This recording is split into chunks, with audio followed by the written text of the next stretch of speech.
अचानक बुलाई पीएम मोदी ने बैठक, कई मंत्रियों के हो गए इस्तीफे। मोदी कैबिनेट के विस्तार के संकेत, कई नेताओं के खुलेगी लॉटरी। 2 दर्जन से ज्यादा मंत्रियों लिए जाएंगे इस्तीफे।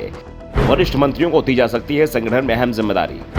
केंद्रीय मंत्रिमंडल और बीजेपी संगठन में बदलाव को लेकर लंबे समय से चर्चाएं चल रही थी और अब संकेत मिल रहे हैं कि ये दोनों काम जल्दी हो सकते हैं। लोकसभा चुनाव बेहद करीब आ गया है और 17 जुलाई से संसद का मानसून सत्र भी शुरू हो रहा है। ऐसे में साफ है कि मानसून सत्र से पहले कैबिनेट का विस्तार हो सकता है और ये काम जल्द ही हो सकता है। और इन सभी अटकलों के बीच प्रधानमंत्री मोदी ने अचानक ही पार्टी के वरिष्ठ नेताओं की बैठक बुला ली। पीएम आवास पर हुई इस बैठक में गृह मंत्री अमित शाह, भाजपा अध्यक्ष जेपी नड्डा और भाजपा के संगठन महासचिव बीएल संतोष शामिल हुए।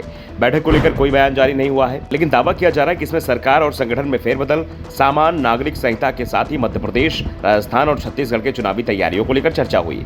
इसके साथ ही बैठक में इस बात के संकेत भी पीएम मोदी ने दे दिए कि जुलाई के पहले सप्ताह में कैबिनेट में फेरबदल किया जाएगा। दरअसल बीजेपी अब पूरी तरह से चुनावी मोड में आ चुकी है। प्रधानमंत्री नरेंद्र मोदी ने अमेरिका में यात्रा से लौटने के एक दिन बाद मंगलवार को भोपाल में समान नागरिक संहिता की जोरदार पैरवी कर बता दिया कि चुनाव का एजेंडा वो ही सेट करेंगे। इस दौरान उन्होंने विपक्षी नेताओं को भी अपने निशाने पर लिया था। पीएम ने साफ कर दिया था कि इस दल के साथ वो अब भविष्य में गठबंधन नहीं करेंगे। भोपाल की रैली के बाद से ही पूरे देश में समान नागरिक संहिता को लेकर हलचल मच गई है। विपक्ष ना तो खुलकर इसका विरोध कर पा रहा और समर्थन वो करेगा नहीं, ये पहले से ही तय माना जा रहा है। लेकिन जिस तरह से विपक्षी गठबंधन में शामिल आप की ओर से यूसीसी के समर्थन का ऐलान किया गया है, उससे जरूर विपक्षी एकता में खलबली मच गई है। चुनावी एजेंडे के साथ ही अब पीएम मोदी ने सरकार में भी बड़े बदलाव की तैयारी कर ली है। पिछले 4 साल में अभी तक सरकार में सिर्फ एक फेरबदल हुआ है। दावा किया जा रहा है कि सरकार में अहम पदों पर बैठे कुछ मंत्रियों को संगठन में भेजा जाएगा। इस बैठक में केंद्रीय मंत्री धर्मेंद्र प्रधान और भूपेंद्र यादव की जिम्मेदारी बढ़ाने को लेकर चर्चा हुई है। इस बात की भी संभावना है कि कैबिनेट में संभावित फेरबदल संसद के मानसून सत्र से पहले शुरू किए जाएंगे।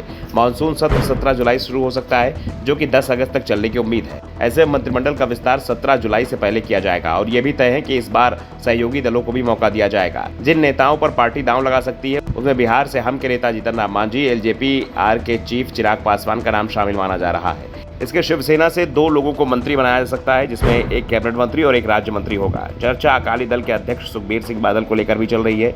उनके एनडीए में वापसी के कयास लगाए जा रहे हैं। जिस तरह सुखबीर की बीजेपी से एक बार फिर से करीबी बढ़ रही है, उससे लग रहा है कि मंत्रिमंडल विस्तार में अकाली दल को भी शामिल किया जाएगा। वैसे ये तय है कि अधिकांश मंत्री बीजेपी के ही होंगे, लेकिन सहयोगियों को साध कर पीएम मोदी अपनी सरकार का स्वरूप थोड़ा बदलना चाहते हैं। इसे बीजेपी की जगह एनडीए की सरकार बनाना चाहते हैं। अभी सरकार में बीजेपी के अलावा 2 मंत्री बाहर के हैं। एक महाराष्ट्र से आने वाले रामदास अठावले और दूसरा यूपी में अपना दल इसकी प्रमुख अनुप्रिया पटेल का नाम शामिल है। दावा किया जा रहा है कि इस बार विस्तार में अनुप्रिया पटेल का कद बढ़ाया जा सकता है।